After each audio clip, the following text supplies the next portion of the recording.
সুপ্রিয় দর্শক মণ্ডলী, স্বাগত জানাচ্ছি আজকের সংবাদপত্রে।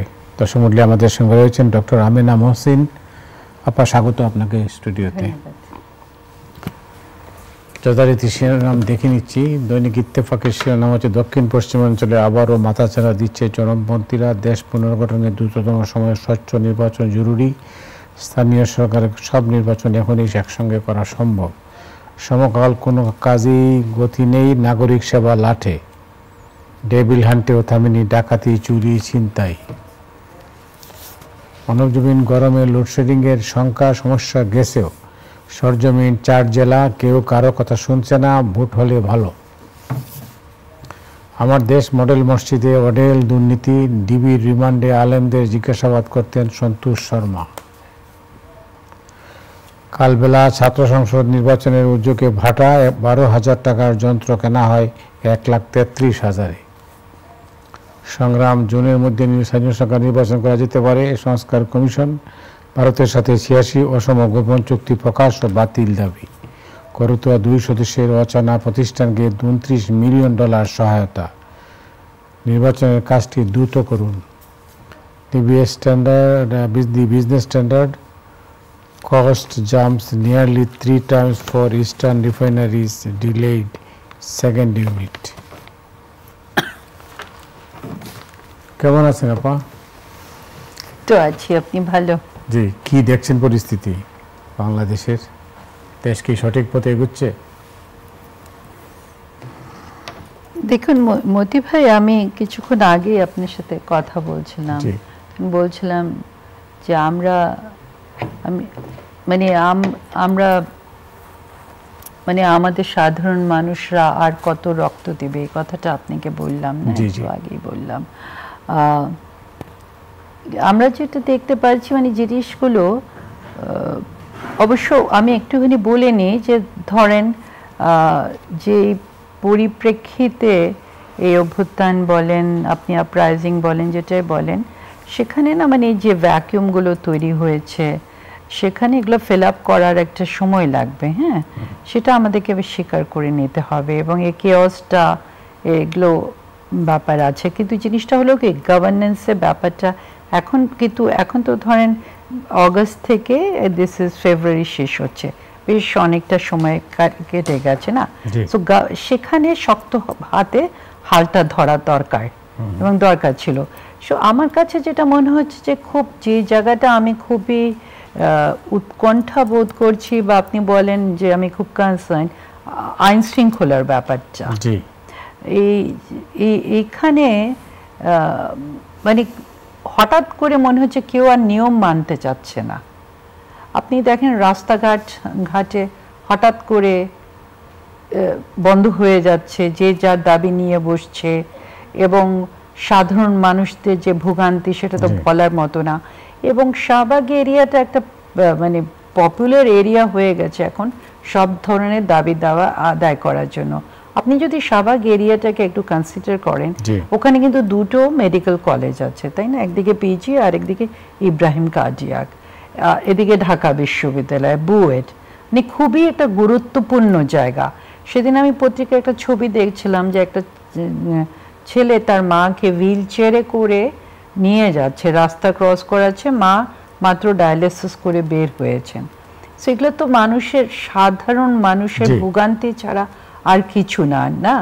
সো এখানে তো নির্দিষ্ট কিছু জায়গা থাকতে পারে, স্থান থাকতে পারে। আমরা বিদেশেও দেখেছি যে নির্দিষ্ট স্থান থাকে যেখানে আপনার সাধারণ মানুষের জীবনযাপনটা ব্যাহত না হয়, সেই জায়গায় যে আপনি প্রোটেস্ট করতে পারেন। মানুষের দাবি দাওয়া থাকতেই পারে।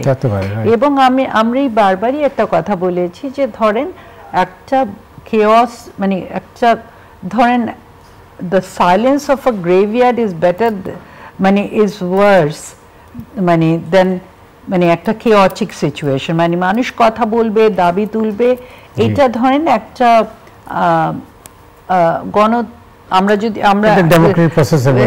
একটা প্রক্রিয়ার মধ্যে দিয়ে যাচ্ছি। কিন্তু ঠিক এইভাবে এটা যেটা হচ্ছে প্রতিদিন, সেটা কিন্তু আসলে মানুষের একটা সহ্যের বাইরে চলে যাচ্ছে না। আপনি দেখেন এই রিসেন্টলি যে ধর্ষণের ঘটনাগুলো ঘটছে চলতি বাসে, এগুলো তো খুবই উদ্বেগজনক ব্যাপার, এবং পার্টিকুলারলি এমন একটা সময় যখন আমরা দেখছি অপারেশন ডেভিল হান্ট চলছে, এবং সেইখানে তো তাহলে মানে মানুষের তো একটা নিরাপত্তার বা নিরাপদ বোধ করারও তো একটা ব্যাপার থাকে না। সো ওই জায়গাগুলো আমার কাছে মনে হচ্ছে যে সরকারের আরও নজর দেওয়া দরকার। এগুলো দিজ আর কনসার্নিং ইস্যুস। তারপরে ধরেন আপনি একটু আগে গ্যাসের কথা বলছিলেন না, পত্রিকার মধ্যে লোডশেডিং আরম্ভ হয়ে গেছে, অলরেডি আরম্ভ হয়ে গেছে। তারপরে ধরেন সামনে রমজান, এখন সেখানে যদি গ্যাস না থাকে, মানে এই জায়গাগুলো তো সব মানে আমি আবারও বলছি যে গভর্নেন্সের ইস্যুসগুলোকে খুব মানে দেখা দরকার। দেখেন আমি অর্থনীতিবিদ না, তার জন্য অর্থনীতিটা আমার এরিয়া না, আমি কমেন্ট করতে পারছি না, বাট আমরা যা পত্রপত্রিকায় দেখছি প্রজেকশন করা হচ্ছে যে একটা স্থিতিশীলতার দিকে যাচ্ছে, এবং আমার যারা ব্যবসায়ের মধ্যে সাথে জড়িত আছে বন্ধু বান্ধব তারা, এবং যারা অর্থনীতিবিদ আছেন বন্ধু বান্ধব, তারাও মনে করছেন যে আরো সময় লাগবে, আর 1.5-2 বছরের মধ্যে হয়তো আমরা একটা স্থিতিশীল জায়গায় পৌঁছে যাব। কিন্তু আমার মনে হয় সবচেয়ে গুরুত্বপূর্ণ যে জায়গাটা হলো, আমি যেটা বেশ আপনাকে গতবারই এই কথাটা বলেছিলাম, সমস্যাগুলো যে ধরনের সেগুলো, এবং আপনি দেখেন রাজনৈতিক দলগুলোর যে অবস্থানগুলো তারা নিচ্ছে, সেখানেও আমরা দেখছি একটা অস্থিরতা। এটাতে যাওয়ার আগে কিন্তু আমি আরেকটা জিনিস পয়েন্ট আউট করতে চাচ্ছি, যেটা আমার কাছে আজকাল খুব আমি লক্ষ্য করছি, যে সামাজিকভাবে বা সমাজে কেমন যেন একটা, যেটা আমরা বলি না, ইনটলারেন্স কিন্তু তৈরি হয়ে গেছে। এইটা কিন্তু একেবারে গ্রহণযোগ্য না, মানে কেউ কাউকে সহ্য করতে পারছে না, মানে এবং যেভাবে এই কথা শুনছেও না এবং সহ্যও করতে পারছে না। আপনি দেখেন ইনটলারেন্সটা এমন একটা পর্যায়ে যাচ্ছে, কিন্তু আমি একটা ফ্যাসিবাদী শক্তিকে সরিয়েছি, হ্যাঁ, এবং তাহলে আমাকে তো একটা টলারেন্ট সোসাইটির দিকে এগিয়ে যেতে হবে। সেই টলারেন্ট সোসাইটির দিকে এগিয়ে যাওয়ার জন্য তো আমাকে স্পেস, ভিন্ন মতকেও স্পেস দিতে হবে। সেই স্পেসটা কিন্তু আবার আমরা দেখছি সংকুচিত হচ্ছে। সেই জায়গাগুলো কিন্তু আমাদের একটু চিন্তা করতে হবে যেগুলো কেন হচ্ছে। এবং আমার মনে হয় যে একটা বড় জায়গা যেটা, যেহেতু সব মানে প্রতিটা সমস্যায় যদি আপনি দেখেন বড় আকারের সমস্যা, সেখানে এবং দেখেন একটা বিরাট, আমরা একটা রাজনৈতিক অনেকটা আপনি বলতে পারেন আর্থকোয়েক সেরকম একটা অবস্থার মধ্যে দিয়ে গেছি না, যেটা বলে না টেকটনিক শিফট, সেরকম একটা অবস্থা আমাদের হয়েছে। ভূমিকম্প, হ্যাঁ, একটা ভূমিকম্পের মতোই তো হলো না, যেটা আমরা কেউ আশা করিনি বা এটা ছিল না একটা পুরো, এবং এত বড় আকারে হয়েছে। তো জিনিসটা তো একটা রাজনৈতিক ব্যাপার ছিল না। আমার মনে হয় এইটাকে সমাধান করার জন্য বা সামলাবার জন্য রাজনীতিবিদদের বা রাজনৈতিক একটা সমাধান, রাজনীতিবিদদের হাতেই চাবিকাঠি, রাজনীতিবিদদের হাতে চাবিকাঠি। এবং আমার সেখানে মনে হয় যে যত তাড়াতাড়ি রাজনৈতিক প্রক্রিয়াগুলো চলমান তো আছে, এবং ধরেন আমরা নির্বাচনের দিকেও এগুচ্ছি, কিন্তু আমার মনে হয় যত তাড়াতাড়ি ইলেকশনে ডেট ডিক্লেয়ার করে দেওয়া হয় এবং একটা ইলেকশনগুলো হয়ে যায়, তত দ্রুতই বোধহয় ভালো, আমার তত দ্রুতই আমি মনে করছি। কিন্তু এই একটা দেশে একটা সিভিল সোসাইটি, এই যে সংকট আপনি যেটা বললেন, এই সংকটে সিভিল সোসাইটির ভূমিকা তো অনেকখানি, কিন্তু দুর্ভাগ্যজনক হলো সত্য যে আসলে সিভিল সোসাইটি বলতে কোনো অস্তিত্বই নেই, যে কোনো কারণে, আপনি জানেন সবই। দেখুন, সিভিল সোসাইটির যদি আমি কথাটা বলি, আমাদের দেশের সিভিল সোসাইটি বা নাগরিক সমাজ তো অনেক দিন ধরে ভুগছে, তাই না? এবং ধরেন সিভিল সোসাইটির মধ্যে এটা সবসময় হয় যে তাদের মধ্যে মতপার্থক্য থাকে, কিন্তু ঠিক আমি যে এই কথাটাই আপনাকে বলছিলাম যে কি ওই স্পেসটা আমরা একটা সময় হারিয়ে ফেলেছি, এবং সেই স্পেসটা ধরেন এই সময় যে আবার আমরা আশা করেছিলাম যে আবার তৈরি হবে, সেই স্পেসটা কিন্তু আমরা তৈরি করতে পারছি না বা হচ্ছে না। এবং সেই কারণে আমি আপনাকে বলেছিলাম, একটু আগে উল্লেখ করেছিলাম যে একটা ইনটলারেন্সটা তৈরি হয়ে যাচ্ছে, মানে সমাজে একটা ইনটলারেন্স তৈরি হয়ে যাচ্ছে। এবং ধরেন আমরা যখন আমি যদি ভিন্ন মতামতকে গ্রহণ না করি, এবং আমরা যেটা গত ধরেন 15-16 বছর দেখেছি যে কোনো কিছু বললেই একটা তকমা লাগিয়ে দেওয়া হতো, আমরা যদি সেটারই ভিন্ন যে কোনোই তকমা লাগিয়ে দিই, সেটা তো আসলে সমাজের জন্য কাম্য না। আমরা প্রায় 17 কোটি মানুষের একটা দেশ, এখানে সবার কিন্তু মতামত এক থাকবে না, ভিন্ন ভিন্ন মতামতের লোক থাকবে, তাই না? That is the beauty of democracy, যে আপনি তারপরেও সেই মত পার্থক্যগুলোকে নিয়ে আপনি এগিয়ে যান। দেখেন আমাদের প্রতিবেশী দেশ কিন্তু ভারত, আমার ভারত নিয়ে অনেক ব্যাপারে অনেক রিজার্ভেশন আছে, তো ওরা তো কোএক্সিস্ট তো করে, তাই না? ভিন্ন মতামতের লোকরা কোএক্সিস্ট করে। নেপালে দেখেন কত ছোট একটা দেশ, সেখানে কত বছর মাওয়িস্ট আন্দোলন হয়েছে, তারপরেও তো একটা জায়গায় যে তারা দাঁড়িয়েছে না, অবস্থান নিয়েছে। তো আমি আশা করব যে তার জন্য বারবার যে জিনিসটার এমনকি আপনি শ্রীলঙ্কা দেখেন না, Sri Lanka is my unique example আর কি, ইউনিক এক্সাম্পল। সো বাট আমি আশাবাদী, মানে আমি আশা রাখছি যে মানে একটা সমাধানের দিকে আমরা এগিয়ে যাব, একটা কনসেনসাসের ভিত্তিতে আমরা এগিয়ে যাব। কারণ এইভাবে তো ধরেন আইন শৃঙ্খলার ব্যাপারটা বললাম, তারপরে ধরেন বেল পাচ্ছে না লোকজন, বেল পাবে না কেন? এটা তো একজনের আইনের অধিকার, তাই না?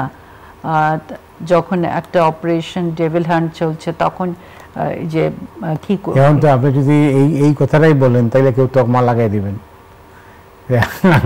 এই জন্য অনেকে অনেক কথা বলছেন না। যাই হোক, যে পরিস্থিতিটা, এটা আপনি ঠিকই বলেছেন যে আসলে আদালতে যেটুকু আমরা আশা করেছিলাম বা করি, সেইটুকু আমরা সুফল এখন আমরা পাইনি, হয়তো পাবো, আমাদের বিশ্বাস। দেখেন তকমার ব্যাপারটা না, এটা কিন্তু একটা সিরিয়াস ব্যাপার, এটা কিন্তু একটা সমাজকে বা রাজনীতিকে, মানে রাজনীতির মধ্যে ডিফারেন্সেস থাকতে পারে, কিন্তু সেই ডিফারেন্সগুলোকে মেনে নিয়ে আমাদেরকে এগিয়ে যেতে হয়। কিন্তু জাস্ট লেবলিং, পলিটিক্স অফ লেবলিংটা ঠিক না। মানে এই কথাগুলো আমি গত 16 বছর ধরেও বলেছি, এবং তার জন্য অনেক সাফারও করেছি। আজকেও আমি এই কথাটা বলছি যে এই থেকে আমাদেরকে বের হয়ে আসতে হবে। এবং ধরেন এগুলো যদি আমরা না বলি তাহলে, এবং মানে আমি যদি ভয় পাই, তাহলে কেমন করে হবে? একটা তো সমাজকে তো এগিয়ে যেতে হবে, তাই না? আমাদের তো একটা দায়িত্ব আছে না? অবশ্যই দায়িত্বের জায়গা থেকে বলছি। অন্য প্রসঙ্গে যাই, সেটা হচ্ছে যে বাংলাদেশের অর্থ সহায়তার ব্যাপারে প্রেসিডেন্ট ডোনাল্ড ট্রাম্প কথা বলেছেন যে 2 সদস্যের একটা অচানা প্রতিষ্ঠানকে $29 মিলিয়ন সহায়তা দেওয়া হয়েছে, এটা ওয়ার্ল্ড নিউজ হয়ে গেছে বাই দিস টাইম। তো কিভাবে এটা হলো আপনি নিজেও জানেন না, আমিও জানি না। প্রতিদিন এমন ছোট ছোট মুহূর্তগুলো তৈরি করে জীবনের গল্প। Hatil, live and relive. একজন সংবাদকর্মী হিসেবে আমি জানি না যে এই 2 জনের প্রতিষ্ঠানটা কি নাম, তাদের কি কাজ, তারা $29 মিলিয়ন পেয়ে গেলেন। না দেখেন, যদি মানে এটা দিয়েছে তো মার্কিন যুক্তরাষ্ট্র দিয়েছে, তাই না? সো এখানে আমার মনে হয় যেহেতু দেখেন আপনিও জানেন না, আমিও জানি না, এখানে নামও উল্লেখ করা নেই। সো এখানে আমার মনে হয় একটা ইনভেস্টিগেটিভ রিপোর্টিং ছাড়া তো এটা বের হতে পারে না। এবং ধরেন যারা রিসিভ করেছে তারা তো রিসিভ করেছে, সেটা আমার মনে হয় এক ধরনের একটা ইনভেস্টিগেটিং রিপোর্টিং এর মাধ্যমেই বের হয়ে আসবে যে কাজটা কি ধরনের ছিল। এবং যারা দিয়েছে সেটা তো মার্কিন যুক্তরাষ্ট্র থেকেই এসেছে না, বোধহয় USAID থেকেই এসেছে। সো কিন্তু আমার কাছে, আমি নিজেও বিস্মিত যে 2 ব্যক্তির একটি প্রতিষ্ঠান এটা পেয়ে গেল, মানে আমার আসলে আমার কাছে প্রেসিডেন্ট ট্রাম্প বলছেন যে বাংলাদেশের রাজনীতি শক্তিশালী করা নিয়ে আমার মাথা কামানোর কি আছে, অর্থাৎ আমি টাকা দিব কেন, কি হচ্ছে আসলে? মানে অনেক ক্ষেত্রেই তিনি এটা কতগুলো মৌলিক প্রশ্ন তুলেছেন যেটা এতকাল সারা বিশ্বের মানুষের কাছে পৌঁছে গেছে। আর ট্রাম্প কিন্তু আলাদা একজন রাষ্ট্রনায়ক বলবো, কারণ এর আগেও কিন্তু রিপাবলিকানরা ক্ষমতায় ছিলেন, তারা কিন্তু এগুলো আইসা কাটছাট করেন নাই। না, তারা বলেনি, ট্রাম্প বলছে। হ্যাঁ, ট্রাম্প কিন্তু তার ইলেকশনের ওইটা নিয়েই এসেছিল। মানে তার আপনি যদি দেখেন তার মাগা যে প্রজেক্টটা, মেক আমেরিকা গ্রেট এগেইন, এবং তার মাথায় এটাই ছিল যে আমেরিকায় ধরেন যে অর্থনৈতিক অবস্থা, আমেরিকা যে রান ডাউন অবস্থায় আছে এবং তাদের ট্যাক্স পেয়ার্সদের মানি কেন বাইরে যাবে। কিন্তু আবার দেখেন মার্কিন যুক্তরাষ্ট্র কতগুলো ব্যাপার নিয়ে সবসময় মাথা ঘামিয়েছে, এবং ডেমোক্রেসি, হিউম্যান রাইটস এগুলো নিয়ে, যদিও সেটা নিয়ে আমরা অনেক তর্ক করতে পারি। ডাবল স্ট্যান্ডার্ডস নিয়ে আমরা, মার্কিন যুক্তরাষ্ট্রের ডাবল স্ট্যান্ডার্ডস নিয়ে আমরা নিজেরাই অনেক তর্ক করি, এবং মানে আপনি সিলেক্টিভলি এগুলো করবেন তাহলে তো হয় না না জিনিসগুলো। আপনি যদি if you believe in democratic principles, human rights, তাহলে তো এগুলো সবার জন্যই সমান হবে। আমরা তো প্যালেস্টিনের ব্যাপারে সেটা দেখিনি, তাই না? তারপরে আমরা অনেক আনডেমোক্রেটিক কান্ট্রিজ যেখানে কখনো নির্বাচনই হয় না, সে সমস্ত দেশের সাথে মার্কিন যুক্তরাষ্ট্রের অনেক ভালো সম্পর্কই দেখেছি। তো মার্কিন যুক্তরাষ্ট্র দেখেন এগুলো হলো কি তাদের নিজস্ব যে মিলিটারি ইন্ডাস্ট্রিয়াল কমপ্লেক্স আছে, সেগুলো তাদের অর্থনীতি সেভাবে চলেছে। But at the same time এখন দেখেন উনি এভাবে কথাবার্তা বলছেন, এগুলোকে সামনে নিয়ে আসতেছেন। বাট এখানে আমার মনে হয় মার্কিন যুক্তরাষ্ট্রের নিজেদেরও তো এগুলো বের হয়ে আসতে হবে যে কেন দিয়েছিল, কারা দিয়েছিল। না, আপনি বলছেন বাংলাদেশের ডেমোক্রেসি দিয়ে, এখন ডেমোক্রেসি স্ট্রেনথেন করার তো এখন বিভিন্ন উপায় থাকে। আপনি ধরেন শিক্ষা খাতেও দিতে পারেন, আপনি ডিবেটিং সোসাইটিস তৈরি করতে পারেন, যেরকম ধরেন আপনি টেরোরিজম, অ্যান্টি টেরোরিজমের জন্য আপনি ফান্ডিং করতে পারেন। এগুলো কিন্তু সব গণতান্ত্রিক একটা প্রক্রিয়ার মধ্য দিয়েই আসে। তো আমি সেটাই বলছি যে কোন খাতে কোথায় গেছে। আবার ধরেন রাজনৈতিক যারা কর্মী আছে, বিভিন্ন রাজনৈতিক দল আছে, তাদের কর্মীদের ক্ষমতায়নের জন্য, বৃদ্ধি করার জন্যও কিন্তু অনেক ধরনের প্রজেক্টস থাকে। তাদের কমিউনিকেশন স্কিল, তাদের নিজেদের মধ্যে ডায়ালগগুলো তৈরি করা, এগুলোর জন্য অনেক ধরনের প্রজেক্টস মার্কিন যুক্তরাষ্ট্রের বা ইউএসএআইডির থাকে, ছিল, অতীতেও ছিল। এখন আমি আসলে বলতে পারছি না যে উনি কোন প্রতিষ্ঠানের কথা বলছেন এবং সেই প্রতিষ্ঠান বিশেষ কি কাজ করেছে। আপনি তো এটা তো আপনাদেরই জানার কথা। আমি শুনি, আমি জানি না আসলে, মন্তব্য করাও ঠিক হবে। আমিও সেজন্য করে মন্তব্য করতে পারছি না। আমরা কেউই শুনি নাই, তার মানে খুব একটা ভালো কাজ করেছেন সেটা মনে করার কোনো কারণ নেই। মানে আমি আসলে কোনো ধরনের কিছুই বলতে পারছি না। মানে আমি বিভিন্ন খাতগুলো বলছি আর কি যে করা হয়ে থাকে। আপনি তো দীর্ঘদিন আন্তঃরাষ্ট্রীয় সম্পর্ক পড়ান, এখনো অব্যাহত রেখেছেন পড়ানো? হ্যাঁ, আমি নর্থ সাউথে পড়াচ্ছেন। আপনি নিশ্চয়ই লক্ষ্য করেছেন দক্ষিণ এশিয়ায় একটা পরিবর্তন হতে যাচ্ছে। যেমন ভারত যাচ্ছে আফগানিস্তানে, আর পাকিস্তান আসছে ঢাকায়, আর সার্ক পুনরুজ্জীবিত করার ব্যাপারে ভারতের সর্বশেষ মনোভাবটা জানিয়ে দেওয়া হয়েছে ঢাকাকে। এই সবই আপনি দেখেছেন। তো আপনার কি মনে হয় এই সাউথ এশিয়াতে নতুন কোনো মেরুকরণ হতে যাচ্ছে? দেখুন, আমাদের মানে নতুন মেরুকরণ আপনি যদি বলেন, মানে আপনি মানে অবভিয়াসলি টিলগুলো, আমরা শিফটসগুলো দেখতে পাচ্ছি।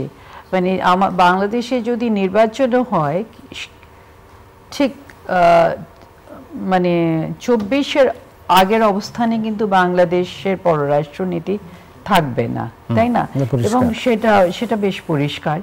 এবং সেখানে ধরেন সেই যে মানে এবং এটা বলতে আমার কোনো দ্বিধাও নেই, এক্সকিউজ মি, ধরেন সেই পররাষ্ট্র নীতির মধ্যে আমরা এক ধরনের ব্যালেন্সিং তো ছিলই, আবার সেটা যে ভারত যা চেয়েছে অনেকটা সেভাবেই আমরা মানে ধরেন বাংলাদেশের পররাষ্ট্রনীতি সেদিকে গেছে। কিন্তু এখন দেখেন না, আবার কতগুলো জিনিস কনস্ট্যান্ট থাকবে, ধরেন আমাদের সাথে চায়নার বন্ধুত্ব সেটা কনস্ট্যান্ট হিসাবে থাকবে, বাট শিফটগুলো আমার মনে হয় যেটা আসবে সেটা হলো যে বাংলাদেশ, এবং এটা ধরেন সার্কের ব্যাপারটাই যদি আমরা ধরি, সার্কের ব্যাপারে ভারতের নিজস্ব একটা অবস্থান আছে, এটা কিন্তু নতুন না, প্রথম থেকে এই অবস্থান আছে। এবং ভারত